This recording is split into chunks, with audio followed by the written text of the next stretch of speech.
Hola, el día de hoy presentaré Charles Sanders Peirce y la abducción. Además del texto de Bañano que se nos fue proporcionado para el curso, para la actual presentación me estaré basando en los libros de Lógica Simbólica para Todos de Walter Redmond y la introducción de la lógica formal de Alfredo de Año. De la misma manera como es mi costumbre, también me estaré basando en la Enciclopedia de Filosofía de Stanford. Lamentablemente, quien ha vuelto popular el término de abducción ha sido la ufología, de modo que cuando nosotros utilizamos este término solemos entender inmediatamente un asunto de extraterrestres. Sin embargo, cuando en términos lógicos hablamos de abducción, nos referimos a un tipo de inferencia que fue popularizado por Charles Sanders Peirce, entendiendo por inferencia a aquella regla lógica, es decir, de la razón, que nos permite concluir un enunciado a partir de otros.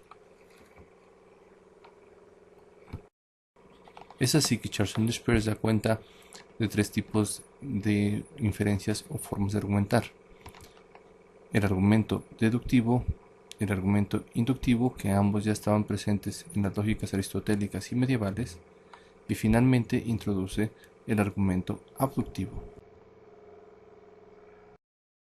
Para poder entender mejor estas ideas, abordaremos algunos de los conceptos básicos de la lógica aristotélica, como son el cuadro aristotélico de las oposiciones y la lógica silogística.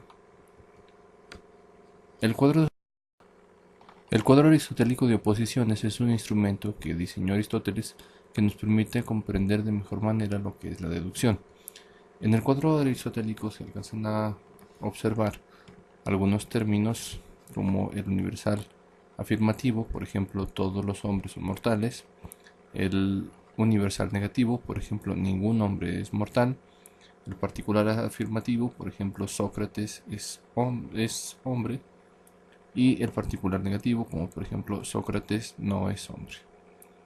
En las relaciones que tienen estos términos, el universal afirmativo y el universal negativo son contrarias, mientras que el particular afirmativo y el particular negativo son subcontrarias. El universal afirmativo guarda una relación con el particular afirmativo igual que sus contrarias, dado que realizan una deducción directa.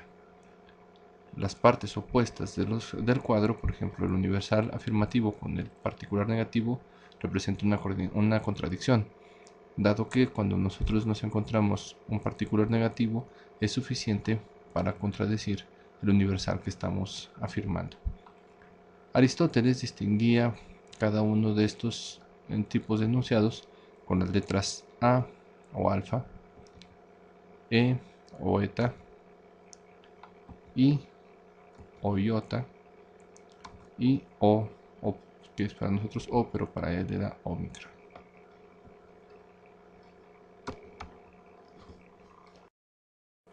De esta manera se podrían construir los silogismos que partían de este tipo de enunciados. El silogismo estaba compuesto por una premisa mayor, todo A es B; una premisa menor, todo B es M; y una conclusión, todo A es C, en donde vemos que el término de la premisa mayor, el primer término de la premisa mayor es absorbido en la conclusión, así como también el segundo término de la premisa menor. El segundo término de la premisa mayor sirve como puente que aparece en ambas premisas para poder ligar los términos del silogismo en la conclusión. De hecho, el anterior modelo tenía un nombre para Aristóteles. Aristóteles lo llamaba Bárbara. Bárbara porque partía de tres formas de enunciados universales afirmativos. Por eso las tres letras vocales del nombre Bárbara es A, A, A. Por ejemplo, todos los países latinoamericanos son pobres, todos los países pobres son solidarios. La conclusión lógica y directa de estas premisas es que Todos los países de Latinoamérica son solidarios. Aristóteles consideraba, junto con el Darabti, Dimaris y Serarent, como los modelos de silogismo más sólidos y más sustentables de la lógica. Con todo lo anterior estamos en condiciones de entender los tipos de inducciones mencionadas. La deducción es un tipo de inferencia que va desde los nombres universales hacia los nombres particulares. Tenemos, por ejemplo, todos los zacatecanos son divertidos, Pedro es zacatecano, la conclusión lógica que se sigue es que Pedro es divertido. Como podemos ver, es un tipo de razonamiento que parte de una premisa universal, va hacia una premisa particular y su conclusión tiene que ser particular. La deducción está sostenida directamente sobre las reglas de la lógica. La inducción sería el paso directamente contrario a la deducción. En la inducción, nosotros partimos de premisas particulares y concluimos enunciados universales. Tenemos, por ejemplo, Lucas es zacatecano, Lucas es divertido y concluimos todos los zacatecanos son divertidos. Aristóteles no sostendría para nada este tipo de disparate. Es más, una buena parte de la lógica medieval tampoco. La inducción se empezó a volver la piedra de toque para los empiristas. A partir del principio de la abstracción, los empiristas consideraron a la inducción un tipo de conocimiento válido. Los positivistas lógicos siguieron esta tendencia de los empiristas, aunque bueno, como sabemos hoy en día, los argumentos de Carl Raymond Popper, y en eso lo siguen también Alan Chalmers y otros, son avasalladores contra el principio de la inducción.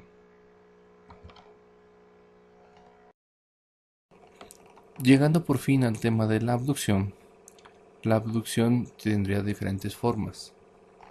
Peirce también la llama la inferencia a la mejor explicación. Se trata de un tipo de razonamiento que genera hipótesis, mismas que tienen que llegar a ser comprobadas para poder comprobar su validez.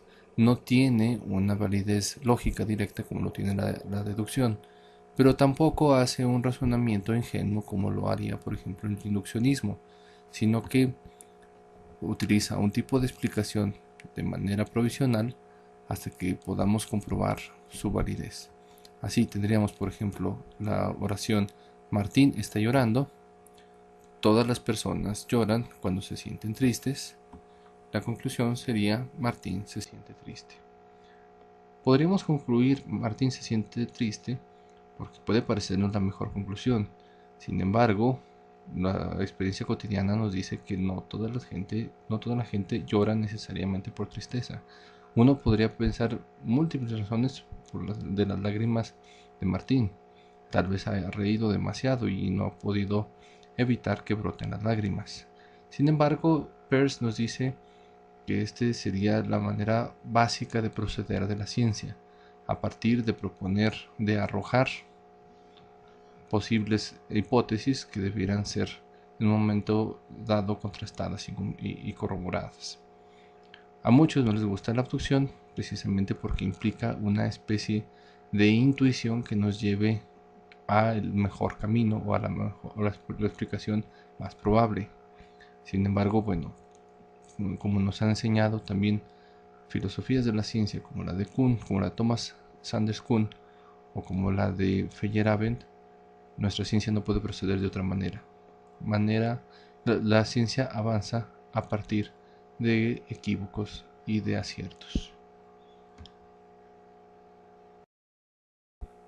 Nuevamente abusé del tiempo. Muchas gracias y hasta luego.